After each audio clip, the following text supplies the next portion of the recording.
Fala galera da internet, professor Davidson de volta para a gente trabalhar a segunda parte da Era Vargas. Trabalhamos no vídeo anterior, período provisório e período constitucional, que você pode conferir neste card aqui, pode clicar para você assistir antes, tá? E hoje, neste vídeo, nós vamos trabalhar a segunda parte, tá?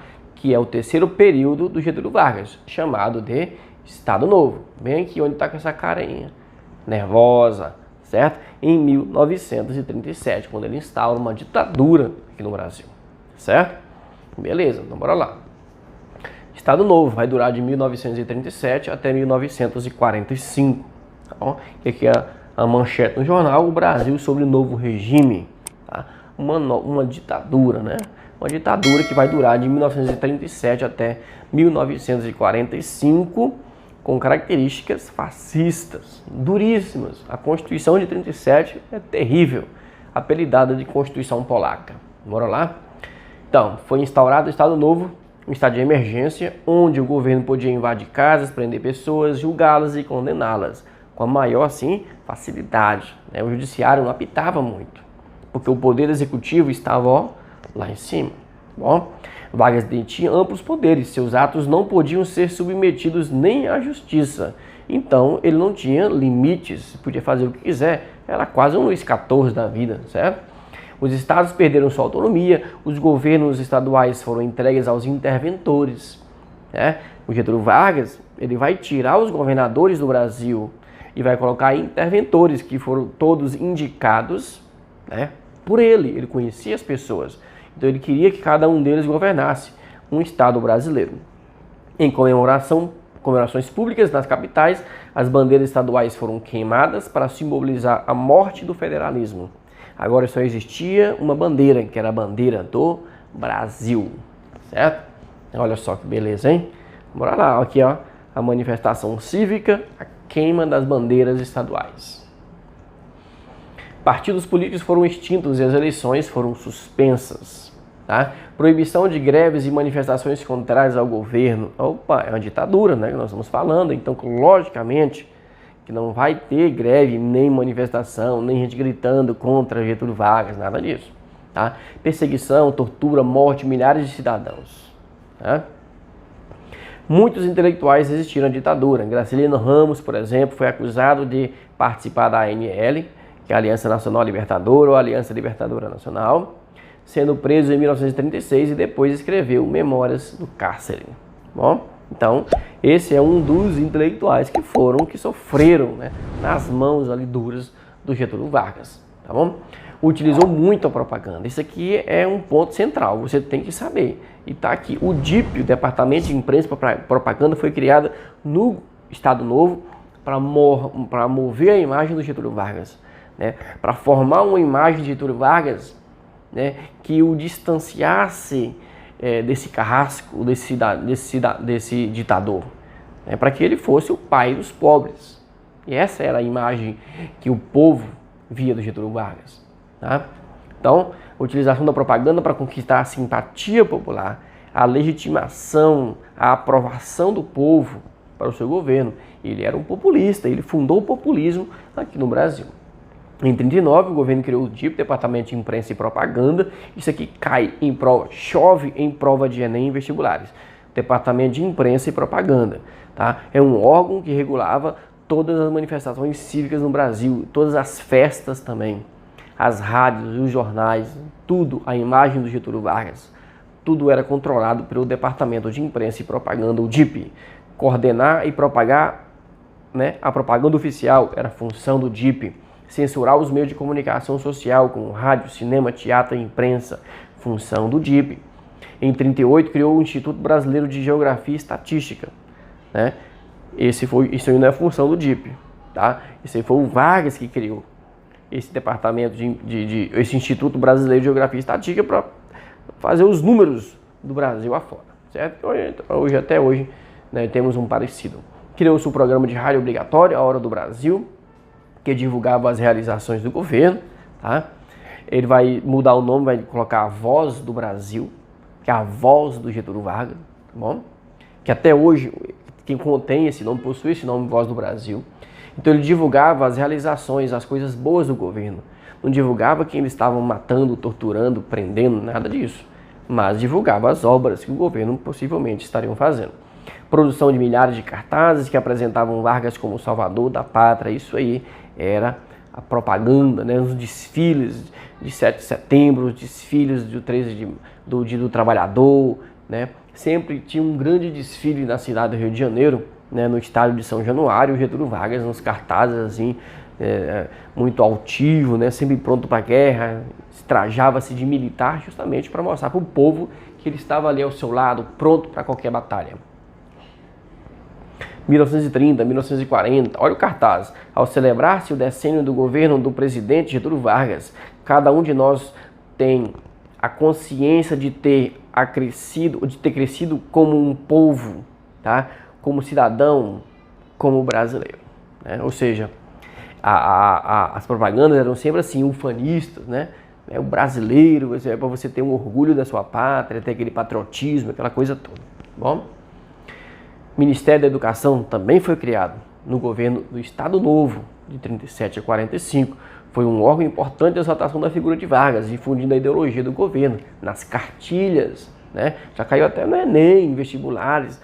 A foto do Vargas lá na cartilha, vou mostrar já aqui para você, né? Sorridente, carismático, né?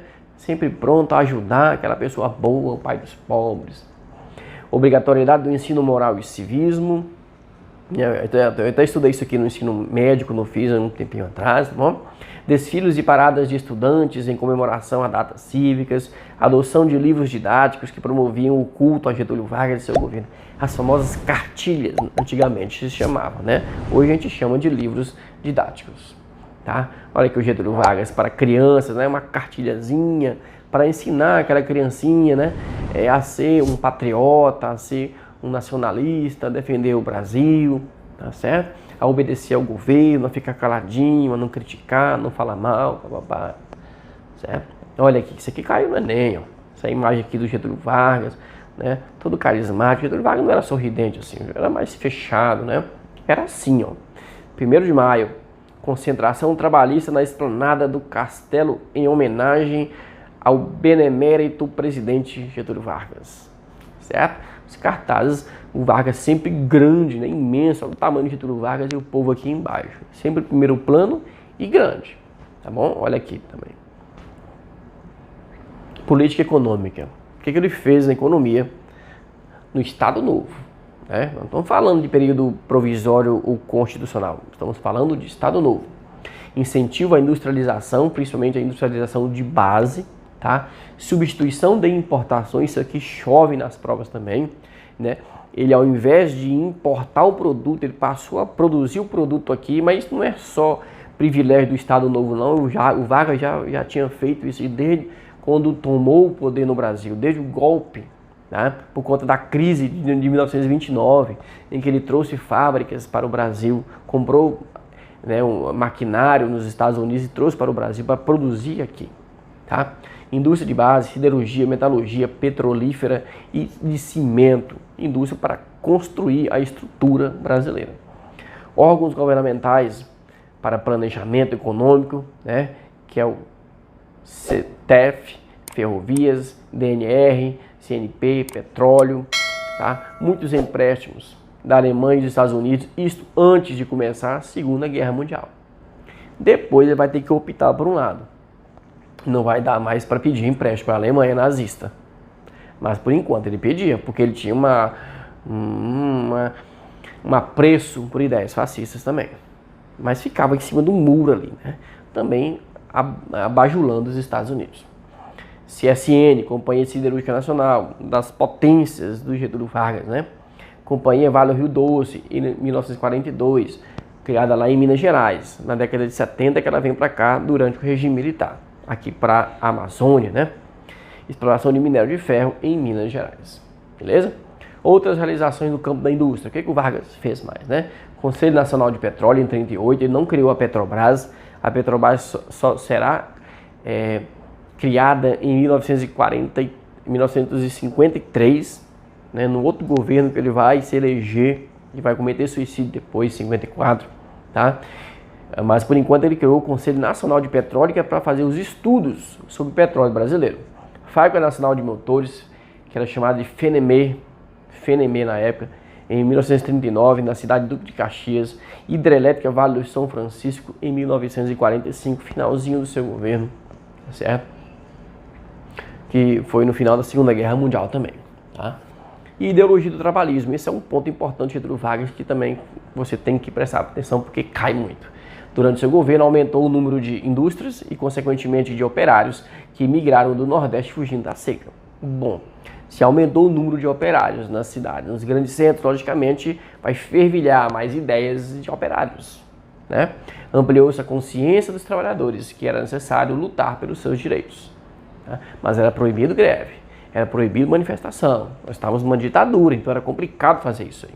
Tá? O governo federal elaborou uma política trabalhista que tinha dupla função. Tá? Conquistar a simpatia dos trabalhadores. Certo? Isso ele conseguiu bem, né? Porque ele vinha criando leis trabalhistas há um bom tempo, desde a sua entrada ao governo nos anos 30. Tá? E exerceu o domínio sobre eles, controlando os sindicatos. Tá? Então os sindicatos, antes do Vargas, antes de 30, eles eram autônomos. Eles não estavam atrelados ao governo. E o Vargas, espertamente, atrela o sindicato ao governo, formando o que ficou chamado de sindicato pelego, que ele não entrava, ele diminuiu o atrito entre governo e trabalhadores, né? Que é o pelego, que é um acolchoado ali que é utilizado com os vaqueiros, né? E o seu cavalo. Política inspirada na Carta del Lavoro, Carta do Trabalho, criada pelo regime fascista italiano, pelo Benito Mussolini. A nossa Constituição, a Constituição de 37 do Estado Novo, ela se baseou na Carta del Lavoro italiana e também na Constituição da Polônia, que também era fascista. Tá certo? Tá aqui o Estado Novo, Estádio de São Januário, um cartaz imenso do Getúlio Vargas, sempre assim, né? Ao trabalhador também tem seu lugar no Estado Novo. Ou seja, o trabalhador que agora estava apoiando o governo de Getúlio Vargas, certo? Comprou a ideia. Getúlio Vargas ali encheu ele de leis trabalhistas e acabou que esse trabalhador, né, gostou bastante e passou a apoiar o Getúlio Vargas. Né? Olha aqui, eram muitos desfiles, todos os anos, desfile de 7 de setembro, Dia do Trabalhador, então era uma festa muito grande no estádio de São Januário, tá? De músicas, e futebol, certo? E prêmios e tudo, muito bacana, né? Era uma ditadura pesada. O Vargas está aqui, para todo mundo obedecer. Leis trabalhistas, muitas, né? Já tinha criado já há bastante tempo, só que agora ele vai juntar tudo e vai fazer a CLT. Desde os anos 30, o Vargas vem fazendo leis trabalhistas, criando leis trabalhistas, só que eram decretos. E agora ele faz uma lei, tá? Chamada de CLT, Consolidação das Leis Trabalhistas. Pega todas as que ele tinha feito, mais algumas, e junta tudo e faz um documento. Né? E cria-se a carteira de trabalho, que até hoje nós utilizamos, quem trabalha na iniciativa privada, principalmente. Vargas se apresentava como o grande protetor dos trabalhadores, o pai dos pobres. Esta imagem, que a gente viu aqueles cartazes, tudo aquilo ali, quem é que fazia? O departamento de imprensa, propaganda, o DIP, a imagem de pai dos pobres, quem criou? O DIP. A imagem de o grande protetor, quem foi que criou? O DIP também. O DIP era responsável por fazer a imagem do Getúlio Vargas. Pregava a conciliação entre trabalhadores e empresários, juiz dos conflitos entre ambos. Ele é que estava ali no meio dos dois, para não haver o quê? Conflito, luta de classes, certo? Fim do Estado Novo. Como é que acaba esse governo do Getúlio Vargas, hein? Olha só a sacada, hein? Derrota nazifascista na Europa. O exército brasileiro estava lá, lutou na Itália contra os nazistas, tá ok? Getúlio liderou uma abertura política, fixando prazo para a eleição presidencial em 45. Concedeu anistia, libertou os comunistas, entre eles Luiz Carlos Prestes, e permitiu a volta dos exilados ao país. Ou seja, ele estava fazendo um migué aí para tentar permanecer, para tirar aquela alma de fascista, né, de ditador, dar uma cara de democrático, né, para dar uma carinha de democracia ao Brasil. Mas não era democracia, era uma ditadura, era o Estado Novo. E organizaram vários partidos, né? UDN, União Democrática Nacional, PSD, PTB, PCB, tá certo? Foi legalizado novamente, que estava na ilegalidade, né, por conta da ideologia fascista, que era contra os comunistas. Então o comunismo no Brasil não se criava no tempo do Getúlio Vargas. Era perseguição mesmo, tá? E muita perseguição. Bom, o que vai acontecer?